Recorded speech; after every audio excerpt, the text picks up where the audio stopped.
वृंद की जय। जय। श्री श्री राधा कृष्ण गोप गोपीनाथ श्याम कुंड राधा कुंड गिरि गोवर्धन धाम की जय। ब्रजभूमि वृंदावन धाम की जय। जय। मायापुर नवद्वीप धाम की जय। गंगा माई की जय, यमुना माई की जय, भक्ति जय। देवी की जय, तुलसी देवी जय। की जय, जय। समावेद गौर भक्त वृंद की जय। जय। All glories to the assembled devotees. Hare Krishna. All glories to the assembled devotees. Hare Krishna. All glories to the assembled devotees. Hare Krishna. Hare Krishna. All glories, all glories, all glories to Sri Sri Guru and Gauranga. Gaur Hari Hari. Hari बोल। Hare Krishna. Thank you all for joining for our daily Srimad Bhagavatam study here at ISKCON of Philadelphia. Today we are reading, studying and discussing from Srimad Bhagavatam, Canto 2, Chapter 2, texts 9, 10 and 11. 9 and 10 don't have a purport and the 11th has. So we'll read these three and then discuss together. But we'll just call and response for this text 9. Okay, the 10 and 11 I'll read by myself. Okay.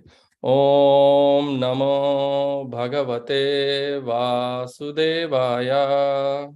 Om Namo Bhagavate भगवते वासुदेवाय। Om Namo Bhagavate Vasudevaya.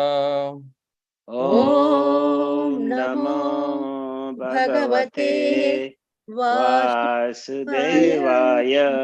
Om Namo Bhagavate Vasudevaya. Om ॐ Namo नमो भगवते Vasudevaya. वासुदेवाय। प्रसन्नवक्त्रं नलिनायते क्षणं कदम्बकिञ्जल्कपिशङ्गवाससं लसन्महारत्नहिरण्मयाङ्गदं स्फुरन्महारत्नकिरीटकुण्डलम् प्रसन्नवक्त्रं नलिनायते क्षणं कदम्बकिञ्जल्कपिशङ्गवाससं लसन्महारत्नहिरण्मयाङ्गदं स्फुरन्महारत्नकिरीटकुण्डलम् प्रसन्नवक्त्रं नलिनायते क्षणं कदम्बकिञ्जल्कपिशङ्गवाससं लसन्महारत्नहिरण्मयाङ्गदं स्फुरन्महारत्नकिरीटकुण्डलम्. हरे कृष्ण।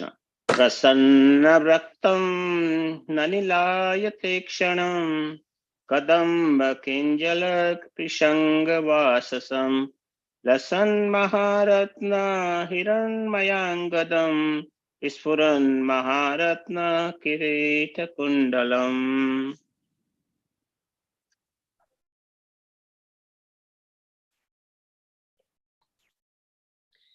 प्रसन्नवक्त्रं नलिनायते क्षणं कदम्बकिञ्जल्कपिशङ्गवाससं लसन्महारत्नहिरण्मयाङ्गदं स्फुरन्महारत्नकिरीटकुण्डलम्.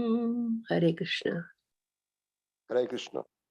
प्रसन्न भक्तं नलिनायतं ईक्षणं कदम्ब किञ्जल्कपिशङ्गभाषं भाषाशं लसन्महारत्न हिरण्मयाङ्गदं स्फुरन्महारत्न किरीटकुण्डलम्। हरे कृष्ण।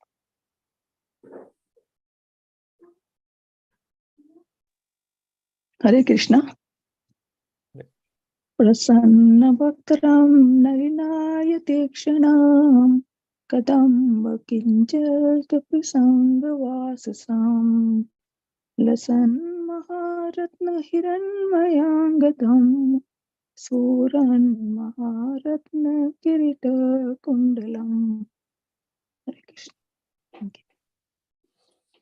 प्रसन्नवक्त्रं नलिनायते क्षणं कदम्ब किञ्जल्कपिशङ्गवाससं लसन्नो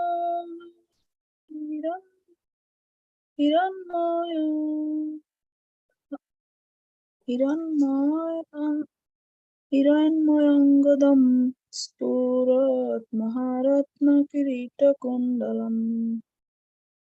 हरे Krishna.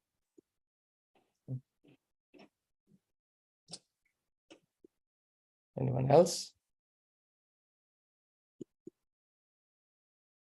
Okay.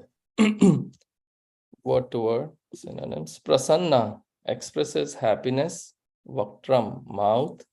Nalina ayata, spread like the petals of a lotus. Ikshanam, eyes. Kadamba, kadamba flower. Kinjalka, saffron. Pisanga, yellow. Vasasam, garments. Lasat, hanging. Maharatna, valuable jewels. Hiranmaya, made of gold. Angadam, ornament. Spurat, glowing. Maharatna, valuable jewels. Kirita, headdress. Kundalam, earrings. Translation. His mouth expresses his happiness. His eyes spread like the petals of a lotus, and his garments, yellowish like the saffron of a kadamba flower, are bedecked with valuable jewels. His ornaments are all made of gold, set with jewels, and he wears a glowing headdress and earrings. Okay, I'll also read quickly the text 10 and 11. उन्निद्रहृत्पङ्कजकरिन्कालये योगेश्वरास्थापितपादपल्लवं श्रीलक्षणं कौस्तुभरत्नकन्धरम् अम्लानलक्ष्म्या वनमालयाचितम्.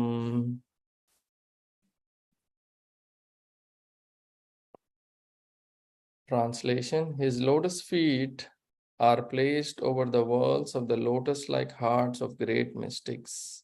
On his chest is the Kaustuba jewel engraved with a beautiful calf, and there are other jewels on his shoulders. His complete torso is garlanded with fresh flowers. Purport: the ornaments, flowers, clothing, and all other decorations on the transcendental body of the personality of Godhead are identical with the body of the Lord. None of them are made of material ingredients. Otherwise, there would be no chance of their decorating the body of the Lord. As such, in the Parabhyoma, spiritual varieties are also distinguished from the material variegatedness. Text 11. विभूषितं मेखलयाङ्गुलीयकैर् महाधनेर्नूपुरकङ्कणादिभिः स्निग्धामलाकुञ्चितनीलकुण्ठलैर्विरोचमानानहासपेशलम्. Translation. He is well decorated with an ornamental wreath about his waist and rings studded with valuable jewels on his fingers. His leglets, his bangles, his oiled hair, curling with a bluish tint, and his beautiful smiling face are all very pleasing. Purport: the Supreme Personality of Godhead is the most beautiful person amongst all others.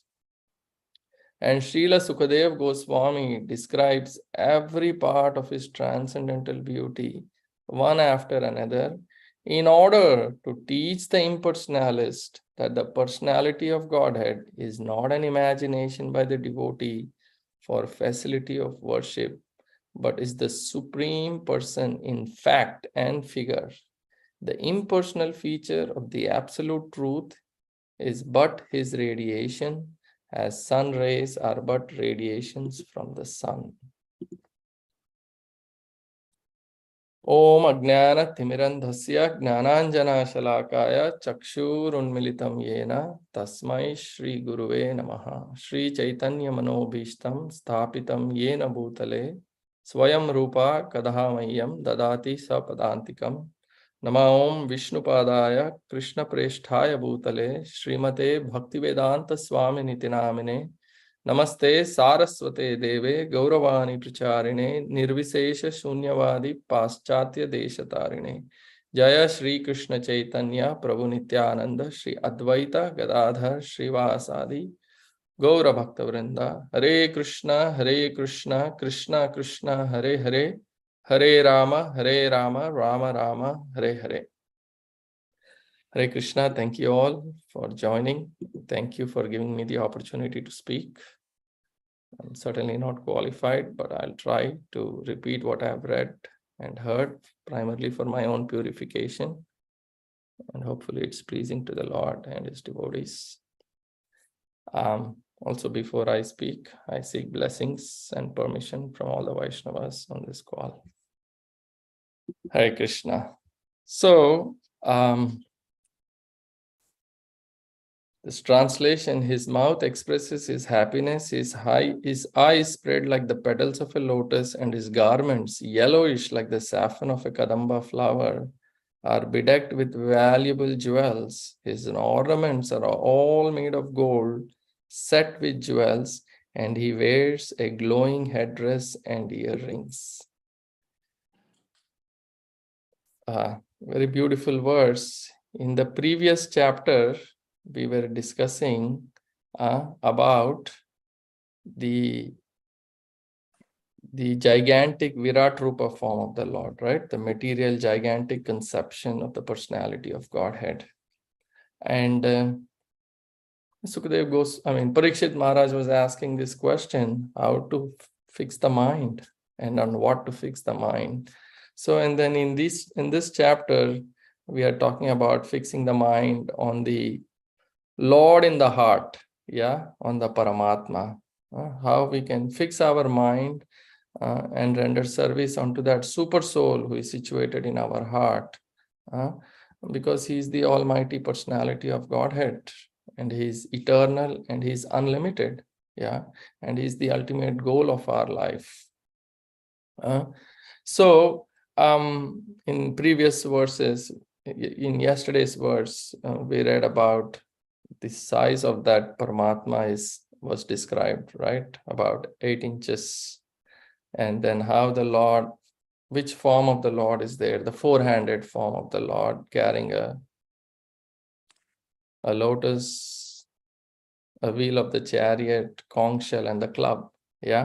So in today's verses, we can see these beautiful verses, very wonderful. We are hearing about the beautiful form and the paraphernalia of Krishna, who is residing in our heart. Generally, we perceive Krishna outside of us. The beautiful form in the temple, in the form of the Archa Vigraha. Many, some beautiful pictures of Krishna we see outside, or we chant the holy names. Rarely we try to look for Krishna inside us. So, and here, Prabhupada in the text 11 purport emphasizes this is particularly to answer those impersonalists who think that we have to meditate on something impersonal. These practices, yoga practices, where one concentrates on the mind or fixes the mind on voidness or on the impersonal. And we will see also in the 3rd canto, Lord Kapila Dev explains to Mother Devahuti that this is not the correct process. That one cannot concentrate his mind on something void or impersonal. The mind should be fixed on the personal form of the Lord. And as we read in this text 11, what is his attitude? He is always cheerful. That form of the Lord, who is always all smiling form of the Lord. And even in the Bhagavad Gita we read, Krishna explains that one cannot meditate on the impersonal. It is very, very troublesome. And those who are attached to that impersonal form, they have to go through a very difficult process because our mind is not accustomed to anything impersonal. So here we can see so many different beautiful descriptions are given. Yeah, I'll just a few examples. The beauty of the, the Kaustubh gem is there, where? On the neck of the Lord. Yeah, actually, I can't talk about others, but I'll just take the liberty to talk about my wife, So when you buy all these jewelry and for weddings or some places where you wear or special occasions, so sometimes we hear, oh, such a beautiful necklace, such a beautiful, I don't know whatever it is, I don't know the details about this, the gold and the gems and whatever, but the comments you hear is such a beautiful necklace, such beautiful, oh, what stone is this, right? But in the Bhagavatam it is explained that the Lord's form is so beautiful, his neck is so beautiful, that the beauty of the Kaustubh gem is enhanced by the beauty of the Lord's neck, not the other way. Yeah, we see here, the Lord's neck is so beautiful that even that Kaustubh gem's beauty is enhanced, more beautiful. Why? Because it is situated on the neck of the Lord. Yeah. So why all this is being described here is all these details are there to explain that Lord is not impersonal, that you are supposed to meditate on the personal form of the Lord. Yeah, and all these personal attributes of the Lord, the various limbs of the Lord, and the various ornaments of the Lord. Yeah. So because the Mayavadis, sometimes they say, oh, because you can't fix your mind on the impersonal existence of the absolute truth, you can imagine any form you want. Whatever form, Shiva, Ganesha, Krishna, whoever it is, one can imagine and fix his mind on that imaginary form of the Lord.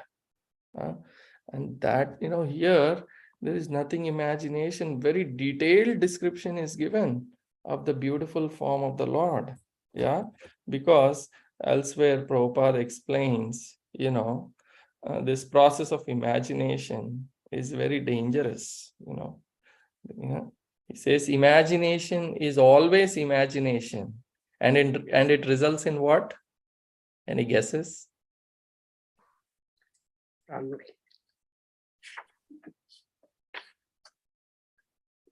Prabhupada writes, imagination is always imagination, and it results in further imagination. Okay. So, just to make it very clear, this very important point, all the detailed description is given. Yeah. So, the beauty of the neck of the Lord enhances the beauty of the Kaustubh gem. Yeah.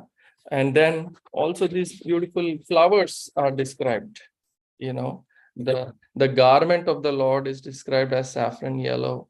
Yeah. And the flower garland of the Supreme Personality of Godhead is always fresh. In the Vaikuntha planet, everything is there is nothing but freshness. Even the flowers that are picked from the trees and the plants, they always remain fresh. They don't fade. The flowers don't fade. Yeah. And because why? The trees and the flowers are both spiritual. Yeah. And it doesn't lose its aroma. It's the same, whether it's on the tree, on the Lord's neck. So why? It's explained that the bees are equally attracted to the flowers, whether they are on the trees or whether they are on the Lord in the form of the garland. Yeah. So it's very important that we meditate on a form of the Lord with all these various attributes. So that is what we are hearing about the beautiful form and paraphernalia of Krishna who is residing in our hearts. Yeah. And as I mentioned, generally we tend to look outside and we rarely look for Krishna inside us. And it's very wonderful to see him. both inside and outside. And Parikshit Maharaj had 7 days to hear about Krishna, to think about Krishna, and concentrate his mind on Krishna. So the second canto is the beginning of of the entire Srimad Bhagavatam. Krishna's personal pastimes and the activities, they'll come later in the 10th canto. Here the focus is about the Lord in the heart. Yeah. And so how to progress in spiritual life step by step. So the first and second cantos are considered as the lotus feet of Krishna, right? And we are always looking for shelter. Who is my shelter? Who is my shelter? Yeah, what is the goal of my life? So here it is explained, our shelter is always within us. And when we realize this, it gives us so much relief from so many miseries. That same Lord who is outside is also within. Yeah, I go to the temple to see that beautiful form of the Lord in detail, right? When we go, we look at the beautiful feet of the Lord all the way up and all the different ornaments on the Lord, right? Oh, how does the Lord look like today? What dress did he wear? What color? What type of garlands? So we try to focus on all of different limbs of the body and fix our mind, right? That same Lord here is explained is within us. That same Lord who is appeared in the form of in front of us as the Archa Vigraha form, his smiling face, is here it is described. That smiling face wipes away all the miseries. So the point here is that that the Lord is very personal. He has a form. He has all these wonderful attributes, and he has a very beautiful smiling face, and he's always giving so many benedictions with his glowing face and his loving glance towards us. Otherwise, we'll be impersonalists. If there is no form of the Lord, then we are impersonalists, but we are personalists. We are persons. Lord Krishna is a person. We have emotions, sentiments, feelings, right? So seeing him is a way to go closer to Krishna, seeing that form. So we can go closer to Krishna by seeing that Lord within our heart also. So, and Lord is situated in the heart of every living entity, he says. But unfortunately, right now, because this whole so much dirt is accumulated in my heart from time immemorial, I cannot see that form of Lord. And it is explained, this dirt, Prabhupada explains that this dirt is like a mountain. And how do you break this mountain? How do you shatter the mountain? It says when hit by a thunderbolt. So we have to meditate on these different aspects of the Lord, on the feet of the Lord, which act like a thunderbolt. So all that dirt is removed from the mind. And because I have turned away from the Lord for so long, I have forgotten that the Lord exists in my heart.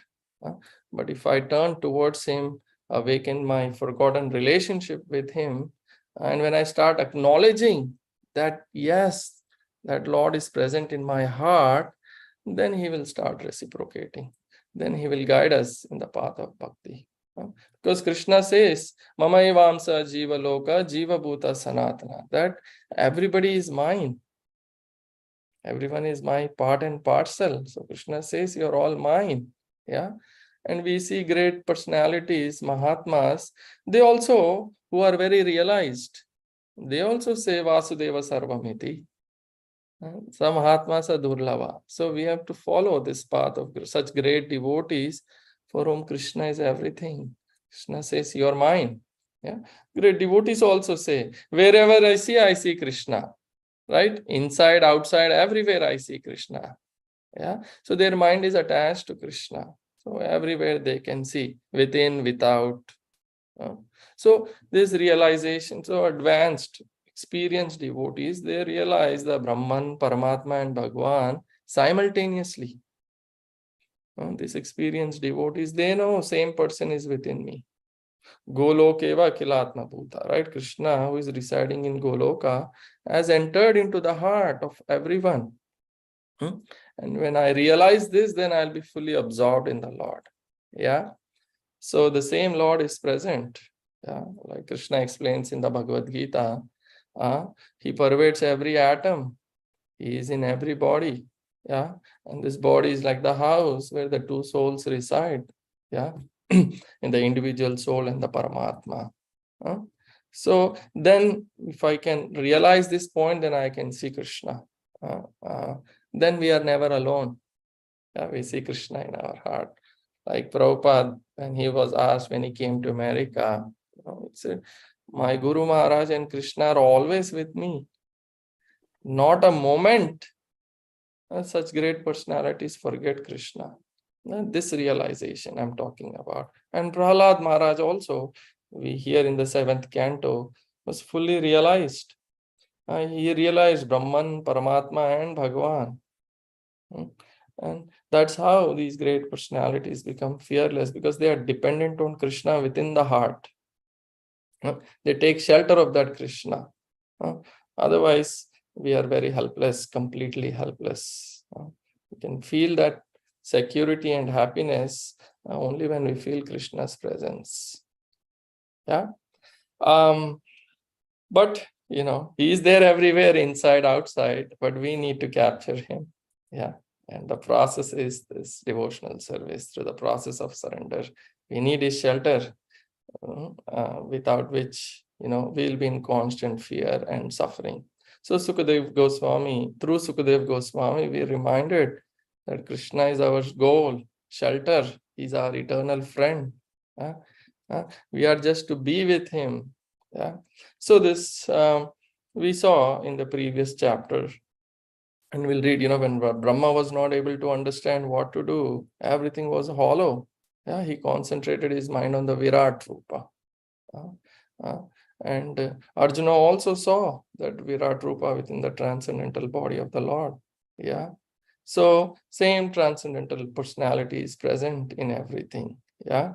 So his form is the object of concentration, of the goal of our life, and to see him everywhere. Yeah.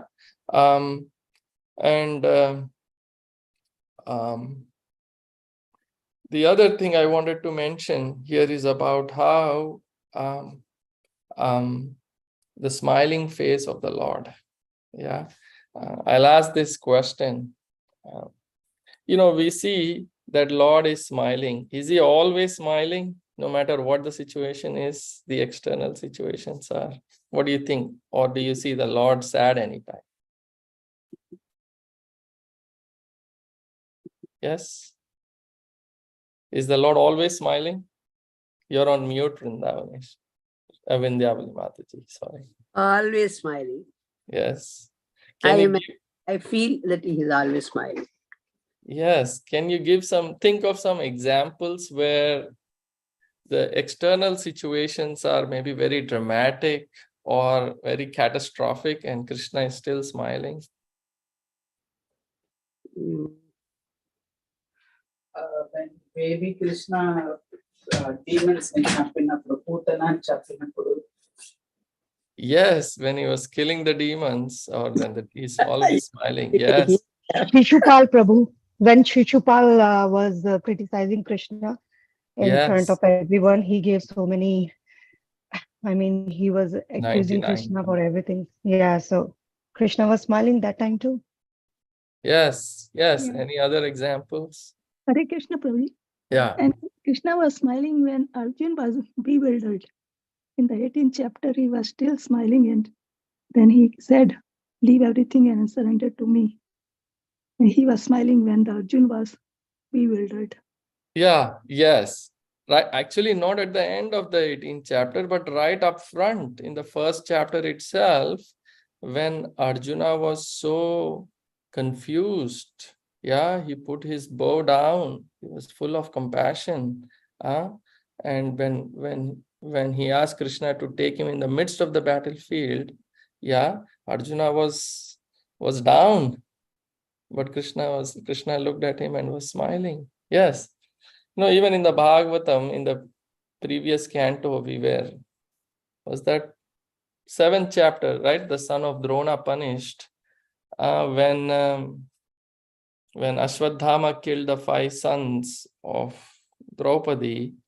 Yeah, this whole disagreement was there, right?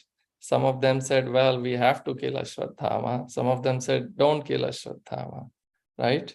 And Bhima was really furious and he said, we must kill him. Yeah. So there were 2 sides. And what was Krishna doing at this point? So much drama was there.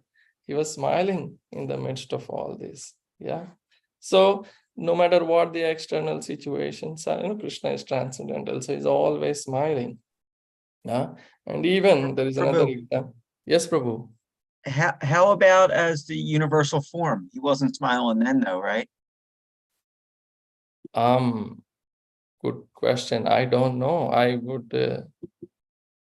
Because I know Arjuna was kind of scared at his faces, right? He could see like almost like the scary faces with the soldiers going into it, like he was eating them, and like a fire, and or does that not count as to what you're asking for?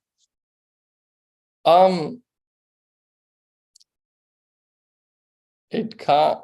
I mean, look, all these are forms of the Lord, but I think Hare that Krishna was, Prabhu. I read in the Canto 12. I think I need to find the exact reference for that. But I read somewhere, but I will definitely get back to you on that, that they are discussing about the Virat Roop's smile. It is in Canto 12, but I will give you, yes, there is a reference there that Krishna is smiling while in the Virat Roop too. Thank you, Mataji. I think Thank that you, Mataji. One more thing, Prabhu, I just wanted to mention here for the smiling part. Maybe I think I heard in one of the lecture that Krishna is very sad when we criticize other devotees. Then he is not smiling. He is so that's what I heard, in one of the lectures. So how about that, Prabhu? Can you please, give your input on that too? Yes, I have heard, but I have not seen a single picture of, once somebody asked, when Radharani or somebody was not there, and so somebody was painting, and they painted, when Radharani left or not there, they were painting Krishna as sad face. Prabhupada said, no, Krishna is never sad. Krishna is always smiling, and he made sure that's why you never see any painting or any picture of Krishna is sad. Okay. So, these are just, He knows the reasons. yeah. So, yes, Krishna is not happy, but I think the point is because he is transcendental, here the focus is that the external situations don't impact Krishna. Okay, his smile is not, our smile is dependent on how we are treated, or if things are favorable, then we are one way, not favorable. But Krishna is beyond this, he's transcendental. So he's always smiling, he's unaffected. But yes, is he sad or is he unhappy when, devotees are offended, when devotees are disrespected? Yes, absolutely. Yeah, we see that, right? The whole war happened. Was Krishna was not happy with the way Pandavas were treated. And also at that time when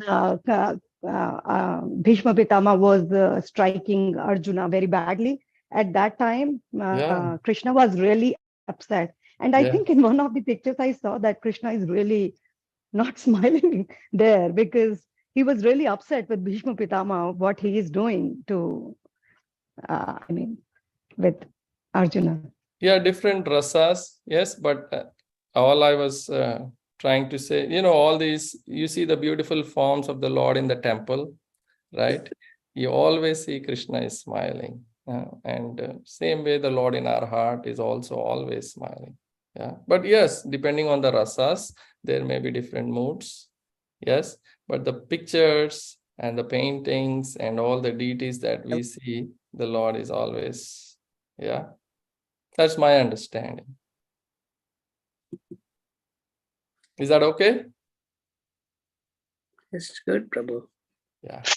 Okay. And this is very important point because we are also all seeking happiness in our life. Yeah. We all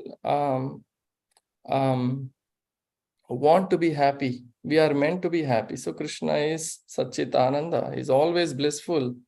Yeah, he's eternal, is full of knowledge and full of bliss.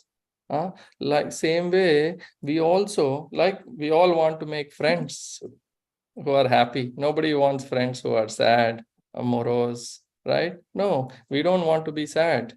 So what is the point, right? So we want to be happy, Anandamaya Abhyasat. So, and Krishna, as somebody just explained, when he was killing the demons also, he was happy. Yeah, at least that time you expect some tension, right? So we have small things, we are so disturbed.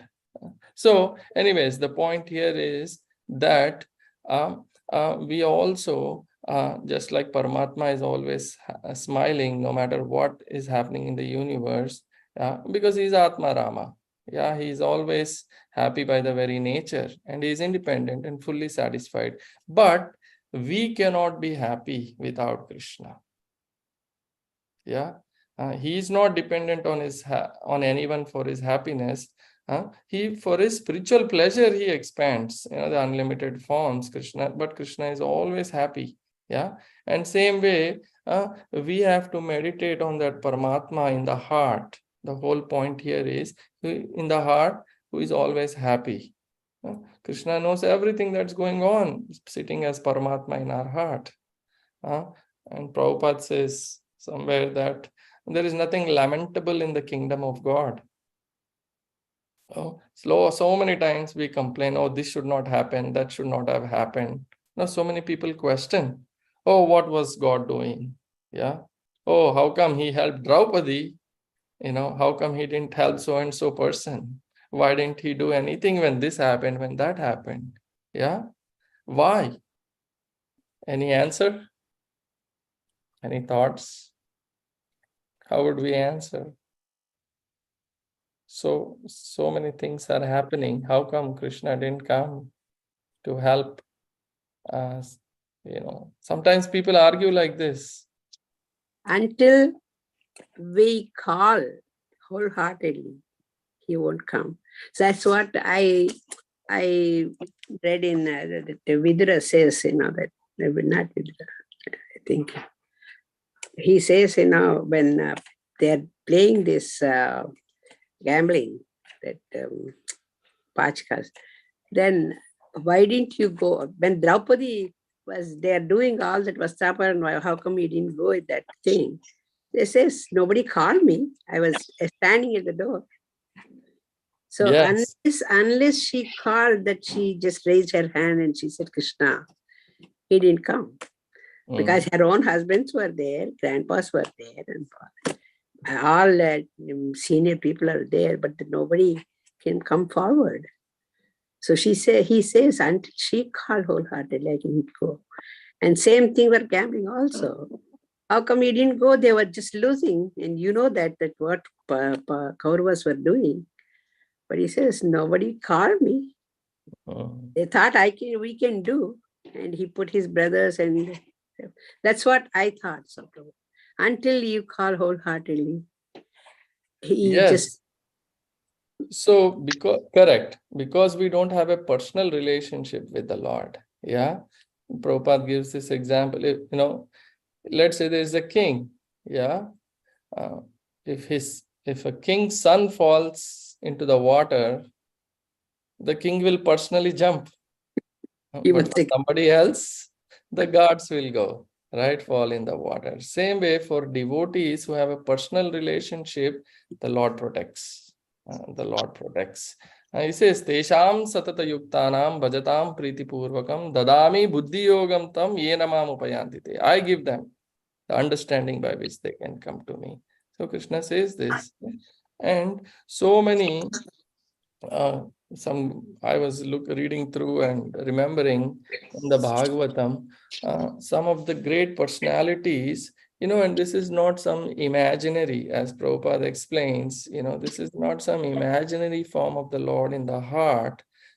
These great devotees, they could see this beautiful form of the Lord in their hearts, that which is being described. For example, a lot of impersonalists or Mayavadis argue, as I said, oh, this is just some form you have created for yourself, so that because it's very difficult for you to fix your mind on the impersonal form of the Lord.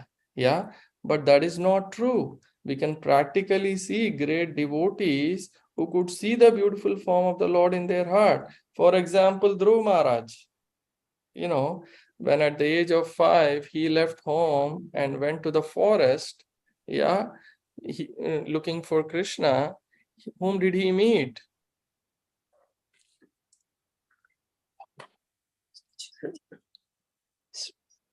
Whom did he meet? Narada Muni? Yes, Narada Muni. Yes, Narada Muni gave him instructions. What instructions did he give him?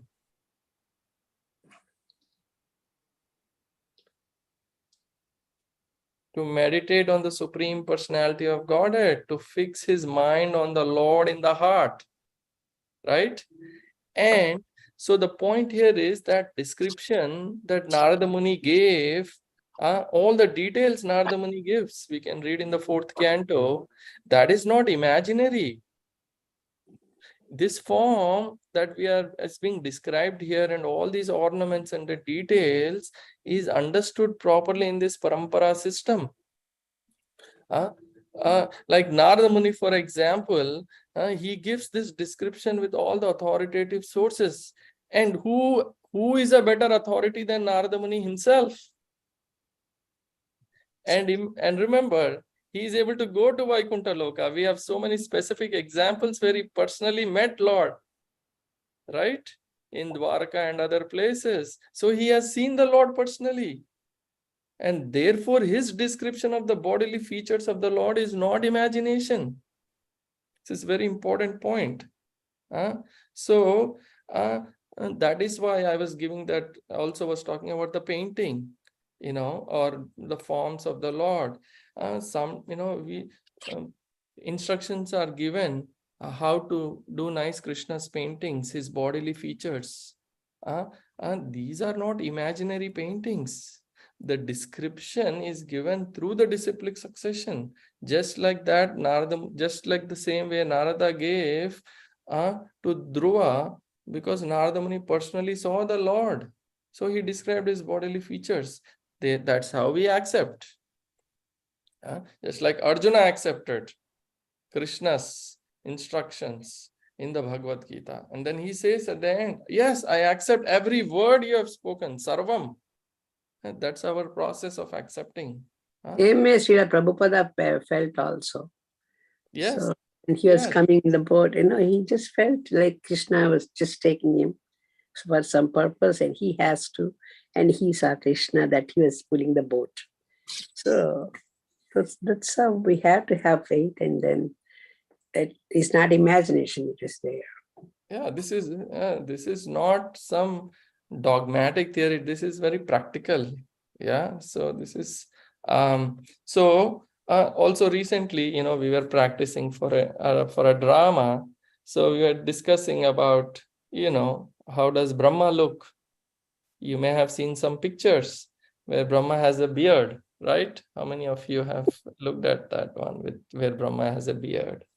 So, but we don't see in ISKCON paintings or pictures that Brahma has a beard. So we have to follow these based on the scriptural references and acharyas. Yeah. So the whole point here is, yes, at the beginning stages, that by different stages of this yoga practice, one must realize Lord Vishnu, who is present in the heart.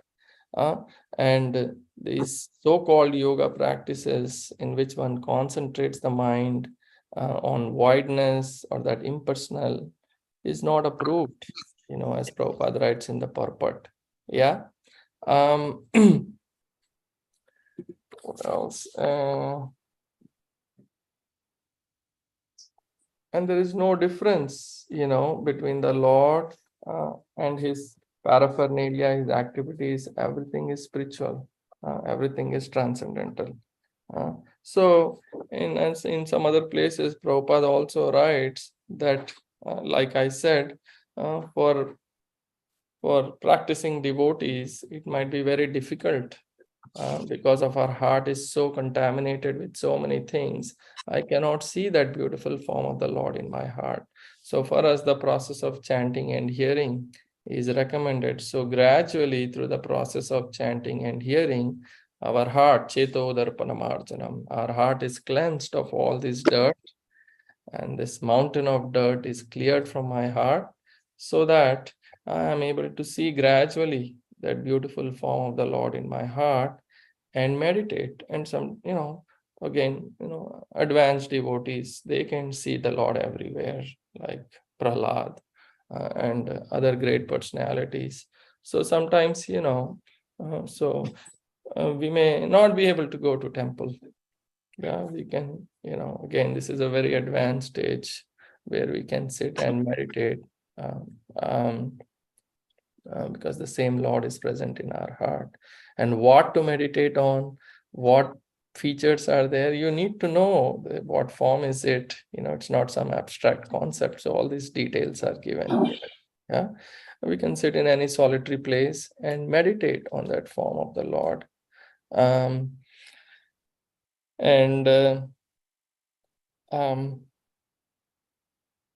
Yeah, the same blessings we can get, that Lord gives in the temple, seeing that form, we can also receive the same blessings from the Lord who is situated as Paramatma in our heart. Yeah. Yeah, I'll stop here. These were some of my reflections and summary on this verse. Oh yeah, the other thing is, each of these ornaments of the Lord, the gems, his necklaces, his earrings, anklets, headdress, they all have names. Specific names are there, just like his flute has. So I was reading through, Rupa Goswami explains all the different, I'll just read a few. Krishna's pearl necklace is named Taravali, and his jewel necklace is named Tadiprabha. The locket he wears on his chest is named Hridaya Modana, and within it is a picture of Srimati Radharani. Yeah, Krishna's shark-shaped earrings are named Ratiragadi Daivata. His crown is named Ratnapara, and its crest jewel is named Chamaradamari. So, so many beautiful descriptions are given. Yes, so even for the yogis, the process is to meditate on the personal form of the Lord and not on something impersonal or void. Hare Krishna, I'll stop here. Thank you so much for the opportunity. Prabhu, where did you get the names of those things? From Srila Rupa Goswami's Radha Krishna Ganodesha Deepika. Srila Rupa Goswami? Yeah, Radha Krishna Ganodesha Deepika. Okay. Any corrections, comments?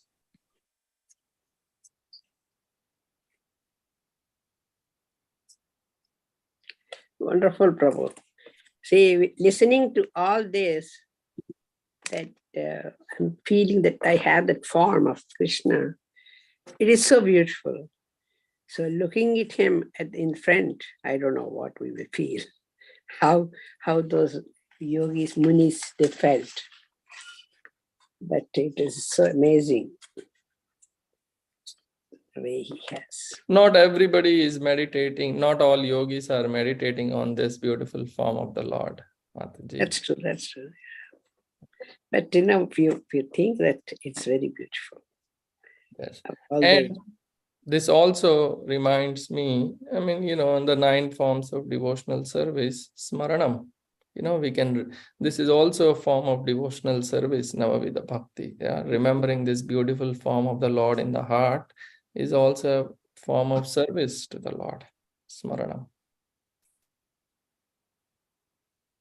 Yes, so beautiful. Thank you very much, Prabhu. Hare Krishna.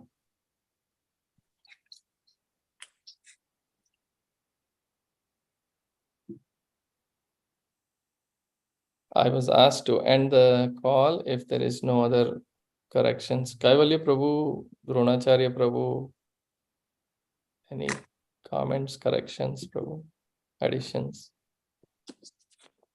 It was all nectar, Prabhu. Thank you so much. It's really wonderful. Thank you, Prabhu. Very nice class, and everything was so great, to listen about Lord Krishna's beauty and his personal form. Thank you. It gives us more, actually, faith in personal form of the Lord.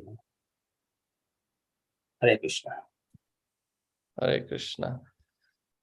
Thank you so much for joining. Thank you all. We'll continue tomorrow with Chaitanya Charitamrita class. Any announcements, Dronacharya Prabhu? Yes.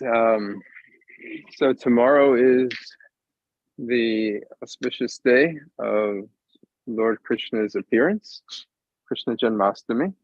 And the program begins tomorrow at 6 o'clock, 5:30, 6 o'clock. Darshan will be open all day, and there'll be service opportunities for you to get involved in throughout the day, as well as tonight, the night before. Starting around 5:30 tonight, devotees will assemble, start cutting vegetables, helping with decorations and other activities to help make this appearance day for Lord Krishna, tremendously inspiring and uplifting.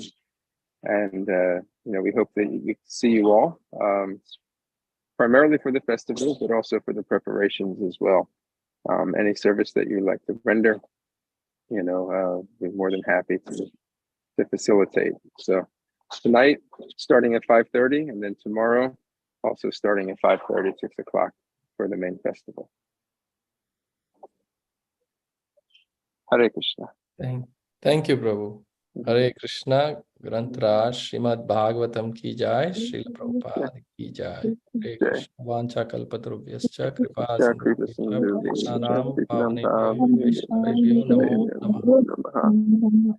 Hare Krishna. Hare Krishna. Thank you very much, Prabhu. Thank you.